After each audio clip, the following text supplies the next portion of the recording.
Thank you for coming to this workshop. What is the PYP all about? So it's designed as a revision for families who were here last year and for new families to try to introduce you to the basic parts of the primary years program, PYP for short. And this year I've tried to jazz up the workshops a little bit with some images for you. So as you know, we have the 5 educational values in all GIS schools, which are extremely important to us.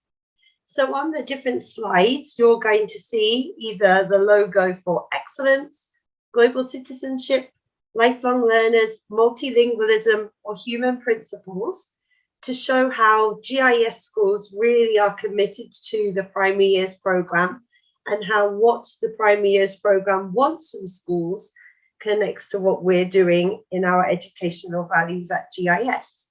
So you'll see a little logo in the corner to show how they connect. And our workshop today has the following big ideas. So what is the big picture of all of this? What is the mission statement from the International Baccalaureate?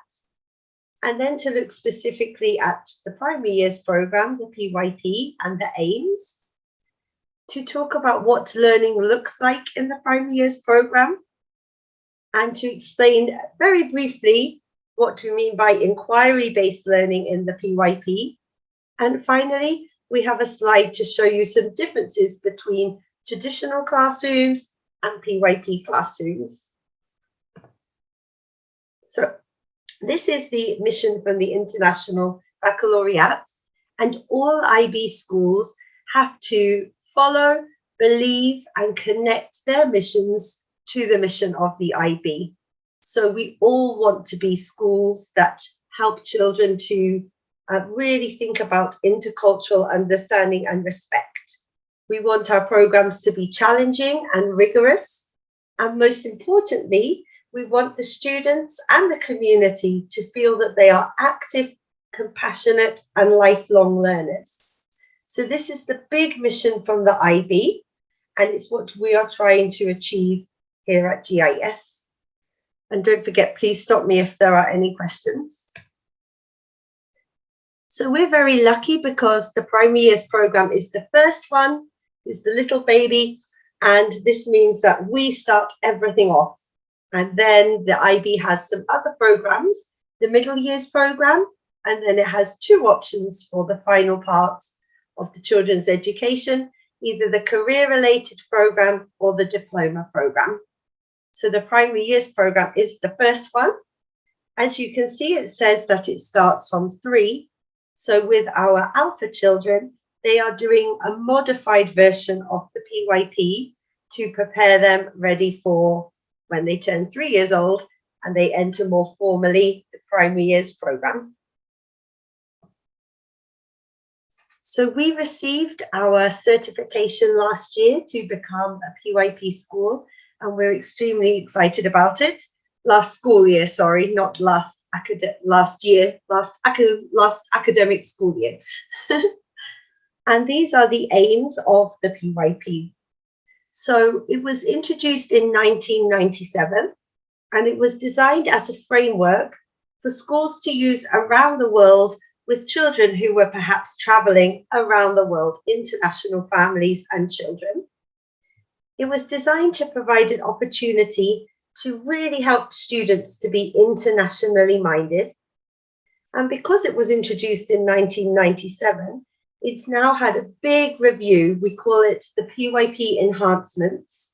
And I have a slide to show you what those are next. And this lovely ring of circles is our program model. And this is what all primary years program schools have to try to follow. I underlined here the word framework because the IB don't tell us exactly what to teach, because every school around the world has different agendas, different things that they want their students to learn. What it does do is it gives us this framework, this set of tools, these big ideas for us to think about when we are planning our curriculum. So when the IB looked again at the PYP, they said, is it fit for 21st century learning? The 1997 world and the 1997 child is very different to the 2022 child and the 2022 world. So they really took a deep dive into, okay, what do 21st century children need? And they said that central to that is this concept of agency, where children and students really feel they have a voice, ownership over their learning, and they can make certain choices about their learning. That it's very much about the learner at the center, but also that big idea of the community supporting the learner. And then they really went into a lot more details about, okay, what does learning and teaching really look like in the PYP? They said that we should really much more emphasize on global issues and values to really make sure we're promoting that idea of international mindedness. What's very lucky for us is they have produced many more documents about the early years, saying there must be as many opportunities as possible for play and authentic learning. And as we are a Reggio-inspired school, that was really helpful for us to see that now at the forefront of the documentation for early years. They're also developing learning progressions for all subjects. So really thinking about what does mathematics look like at the different age levels, or what does social studies or the sciences look like? And they're being developed as we speak. And finally, to really think about whether what we're doing with the children really does help them to become internationally minded and lifelong learners. So it's super exciting. And at GIS, we're implementing all the changes already, and we're really, really seeing the benefits of them. This is a scary poster, but this just summarizes for you in one beautiful visual everything that means the primary years program. And it takes teachers at least 3 to 5 years to really start to understand all these different parts of the primary years program. So as parents, don't panic if this looks like gobbledygook. Over the years and over this year, especially with our workshops, I'll try to help you unpack these different parts of the poster. Are there any questions so far? No, I'm fine, Jane. Thank you. I'm fine too. Okay, just please jump in. Thank you. So this is our lovely program model, and we start right at the center of it with the learner profile. And it all really starts here. The learner profile is in the center of all the program models, whether we're in the middle school, the high school, they all have the learner profile at the heart. And these are 10 attributes, characteristics that all the community try to show. So with your children, we help them develop them, understand what they mean. We help them to demonstrate them. We help them to reflect when perhaps they don't demonstrate them. We try to really value and appreciate these characteristics, these attributes in our school environment, whether it's Mr. Mario, for example. The children are always thanking him for being so caring and cleaning our school so well, for example. Or it might be the office staff or a student or a parent or a teacher. Everybody can appreciate these attributes. Now, because we are a very new school, the children are just getting to know these words. For example, what it means to be principled, it's a tricky word, or balanced, open-minded, inquirer. So we're helping your children now to really understand what these words mean and what it looks like, for example, to be reflective or a risk taker. And the aim is in a couple of years that your children would be able to use these words naturally and recognize and say, oh, mommy, do you know you've been a thinker today? So they really do start to use them naturally. So how are we going to get to that point? Well, we have our lovely Mr. Sheep. So Mr. Sheep comes to every assembly, and every assembly he introduces one of these learner profiles, and we talk about what it means. We do a song or a book or an activity about it.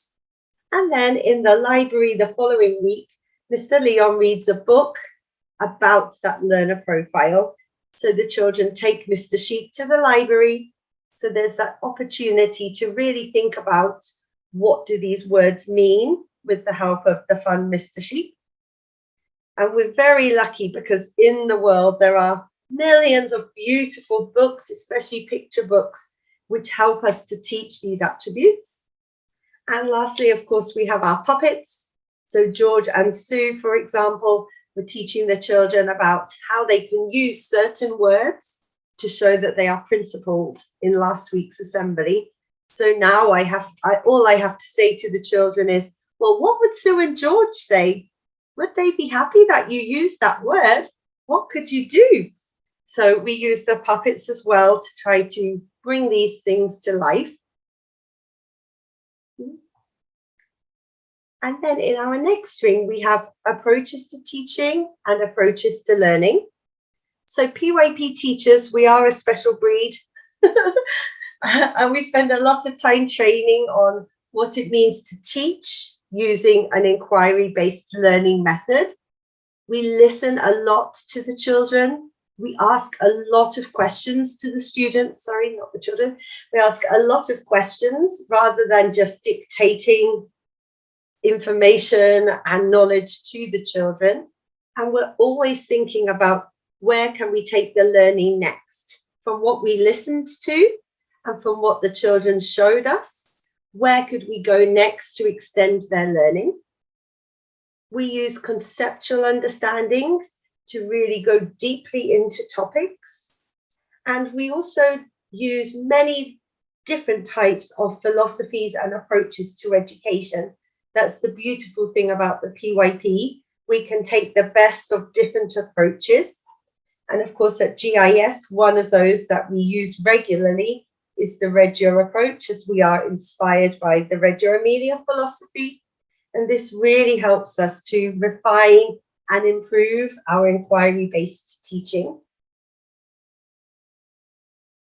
And this is a poster from the lovely company ManageBack, but it just summarizes for you the different things, the different approaches that teachers take if they're teaching in a primary years program school.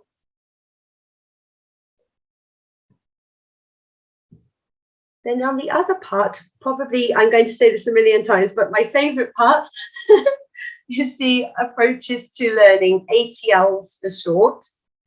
So the IB have worked really, really hard thinking about what are the lifelong learning skills that they want all IB children to have, whether they are 18, 3, 7, what are the lifelong learning skills that children need? And we do this because we don't know what jobs are going to exist when our little ones are in the workplace. We don't really know what problems they're going to need to solve. We're not sure what the future world will look like. So we need to help the children to be able to be ready for new situations, to approach things with an open mind. So we teach these lifelong learning skills in the hope that whatever challenges or solutions they need in the future, they can think and apply those skills that they learned in their IB school. So some of them we teach them implicitly. So we'll do an activity that will help the children to practice that skill. Or sometimes we might stop and say, okay, today we're going to really talk about, for example, how we use creative thinking. And we're going to use this thinking routine to help us think in a creative way. So we do these different activities, proposals, activities during the year to really help your children understand these ATL skills. They start all the way from the 3-year-olds and they get progressively more difficult and many more of them as we move through the primary years program. and then into the middle years program and the diploma program. And they look like this. So we have our social skills, we have research skills. So I always say it's not important to know what Julius Caesar ate for breakfast, but it is important to know how you could find out if you needed that piece of information. We have self-management skills, which are extremely important, especially after the pandemic, communication skills, and lastly, thinking skills, where we look at 4 different types of thinking and how we can really help your children to think more deeply. And every unit, we focus on certain learner profiles and certain parts of these approaches to learning skills. We don't do all of them all at the same time. That would be completely overwhelming for your children. So we pick, okay, in this unit, these are the skills that would really match with this central idea, for example. And then we come to this ring about action and agency. And we always do our little A for action. So we really would like your children to love their learning, be really involved in the unit and want to take action. And how they take action is by having agency. So agency is that lovely thing that PYP children have, where they have that drive, that passion to want to take action, to want to improve things, to want to have a better world, for example. So it's a beautiful thing to try to nourish and celebrate. And we try to show the children different types of action and celebrate when they take action. So, for example, these are different ways that the PYP suggests we could take action. And over the course of the years your children will be in the primary years program, we try to provide units that would allow them to take all these different types of actions. They are action takers. And then we come to the subjects. So we do have certain subjects that we are obliged or encouraged to teach in PYP schools. And the PYP like us to think about it as a cake. Because if you imagine a cake, the egg here, this is perhaps geography. The sugar is maths. The flour is English or Italian, for example. And these are all the different subjects by themselves. But then when you make a cake, unless I'm making it because I'm terrible at making cakes, and you would see the different ingredients, but maybe with someone that can actually bake, when you bite into that cake, you don't really notice, oh, there's a bit of egg, there's a bit of sugar. It's all merged together. And this is the image that we have about how we teach in PYP schools. So it's transdisciplinary. So we might use, for example, mathematics to understand something in geography.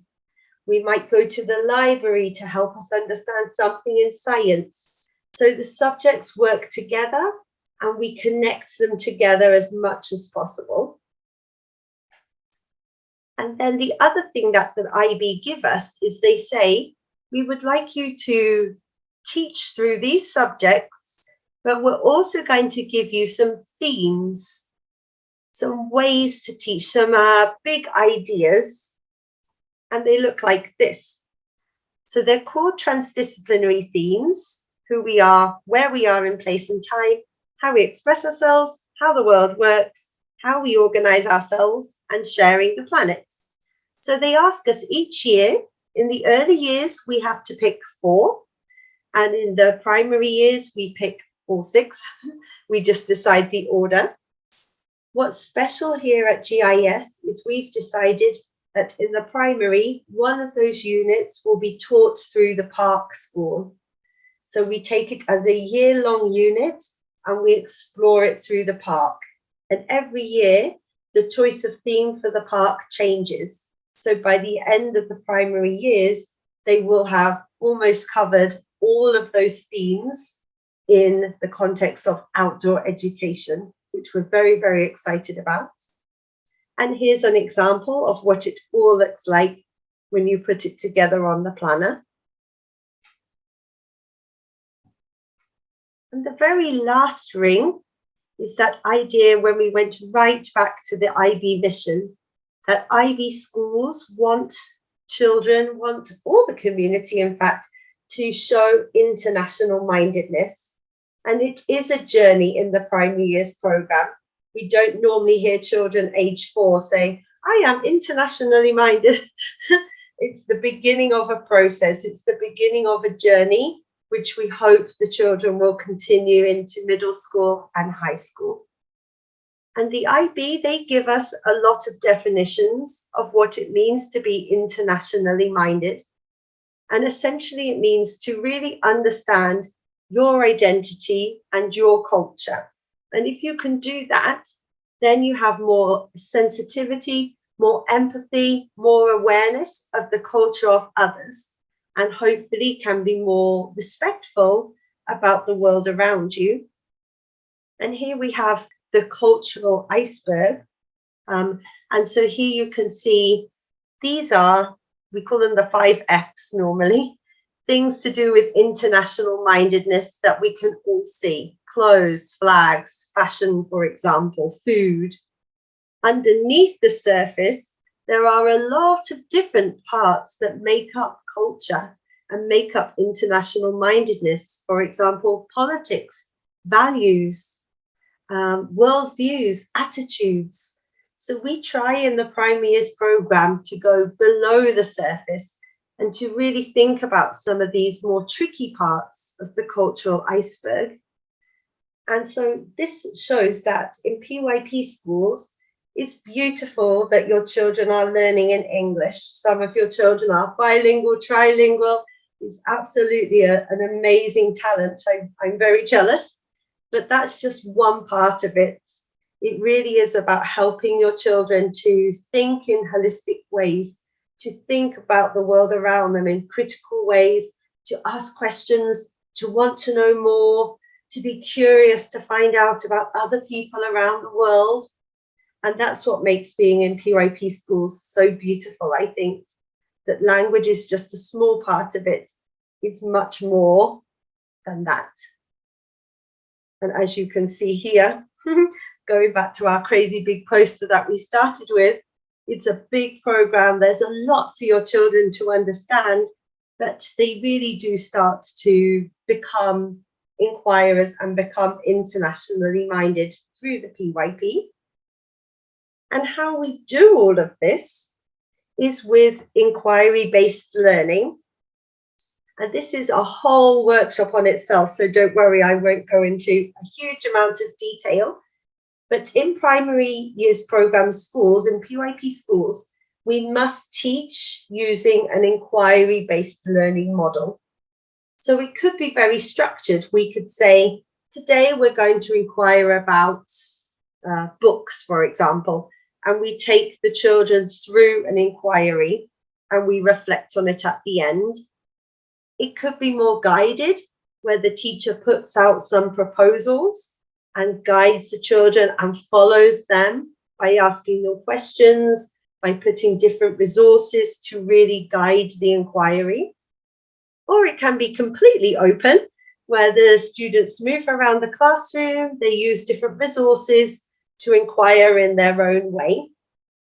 But it always starts from a proposal, a problem, a question, or a maybe, I've been wondering about, and then seeing where the inquiry will go.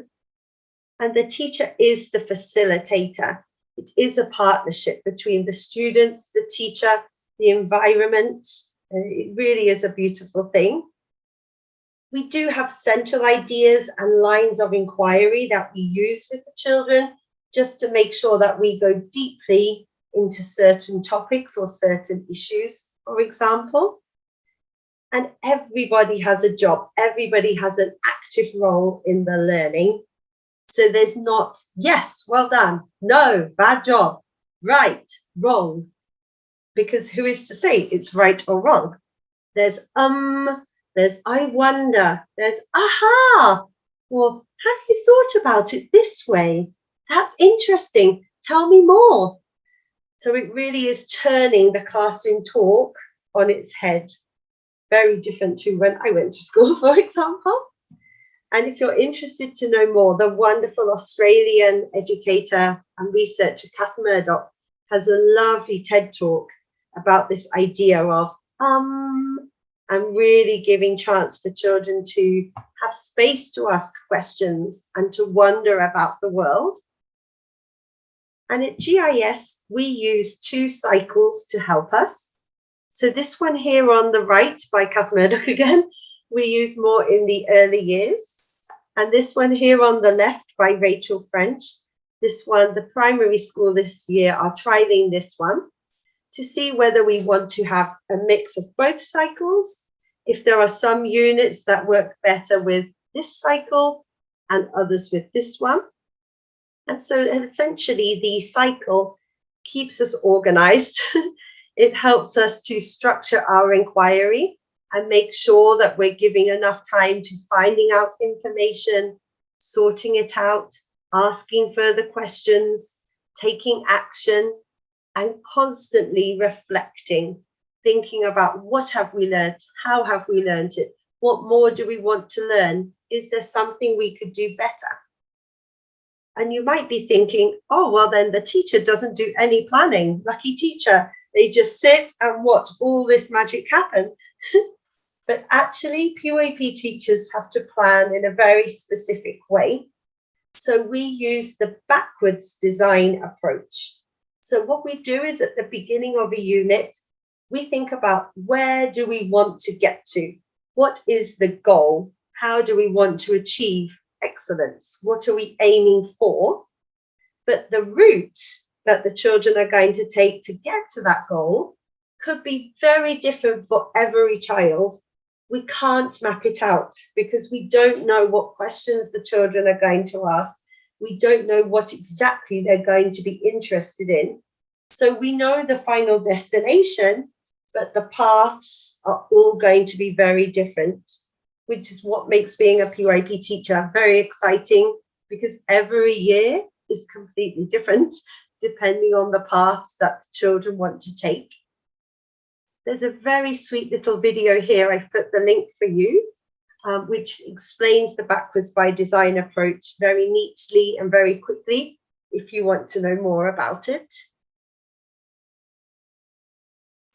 So this slide is a little summary, and thank you to Miss Kasha, our PYP consultant, who originally shared this with us.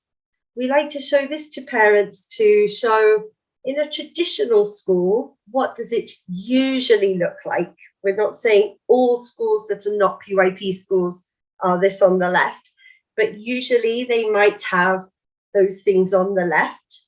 And how is it different in a PYP school?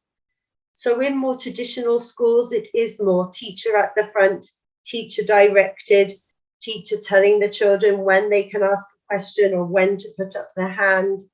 Whereas in PYP schools, there's a lot more opportunities for the children to lead the learning.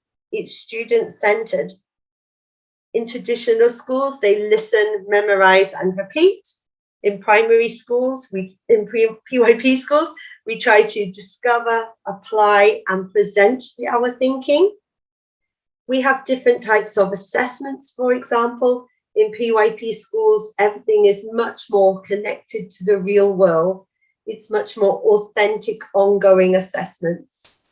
And instead of a lot of quizzes and tests, we have a lot of time for reflection and pausing and thinking about the learning. So if you're wondering what we talked about last year in our workshops, and if you're really thinking, oh, I would like to know more about international mindedness, for example, you can find on our school YouTube or also on our parent Google folder, you can find all the workshops from last year, which go deeply into some of these topics. And then during this year, we have a whole host of workshops coming up. The next one, for example, on the 14th of December, will be about mathematics and English language in the classrooms, but specifically in the PYP classroom. What does maths and English teaching and learning look like? And that will be the topic of our next workshop. But thank you so much for coming to have a very whistle-stop tour through the PYP. And it's time for any questions.